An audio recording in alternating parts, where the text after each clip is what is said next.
Dito guys papatayin ko lang sana yung crab dito ngunit may biglang lumabas sa damo. Akala ko yawa. Si In lang pala. Kaya napaback agad ako dahil level 4 na rin siya.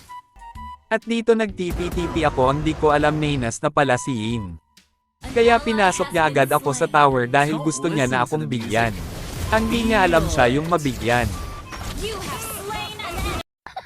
At dito nagpapanggap akong lag. Bigla agad kong agad si Alucard kaya agad ko nang binigyan. Mapayapa lang sana ako nagmamasid sa damo ngunit bigla akong nakita ng Yin. Sumunod pa siya sa akin. Kaya balak ko na sanang bigyan ngunit kulang pa pala damage ko. Kaya napasok niya ako sa domain. Pagkatakas ko tinipihan ko muna para mainas pa siya lalo. Buti na lang hindi niya ako nabigyan kaya siya yung nabigyan ko. Magki-clear lang sana ako ng minions dito. Ngunit pagkakita ni Alucard sa akin, sinugod niya agad ako kaya agad na naman siyang nabigyan ng wala sa oras.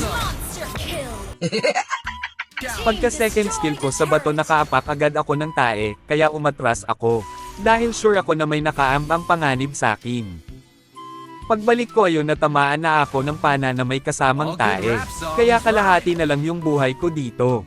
Balak ko sanang bigyan si Selena para makapaghiganti sa ginawa niya sa akin. Ang kaso bigla agad dumating si Alucard at si Tigreal kaya naset kami ni Brody. Kaya napaflicker na kaagad ako dahil nasa panganib na ang buhay ko. Ngunit hindi ako uuwi ng walang mabigyan. Ang galing! Ang galing! At dito pagkakita ko kay Selena agad ko nang pinuntahan para bigyan makapaghiganti man lang sa ginawa niyang pagpana sa akin kanina. Pagkatapos kong mapatay si Selena may nadaan akong top hole nagpa-farm kaya isinunod ko na rin. May balak pa talagang tumakbo kaso naabutan ko pa din. Dali-dali na sana akong pumunta kay Tigreal dahil pang triple ko na sana. Ngunit inagaw pa ng Fanny. Pagkatapos naming mapatay si Tigreal may nakaabang palang yawa ay Estein, ako pa talaga ang punterya niya. Kaya agad niya akong ginamitan ng ulti para bigyan. Ang kaso di niya ako magawang bigyan, kaya siya na lang ang binigyan ko.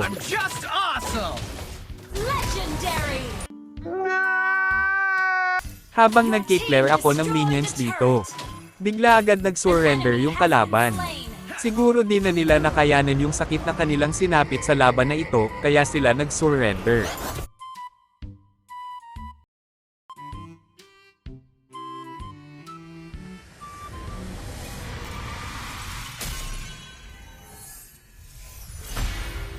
Victory!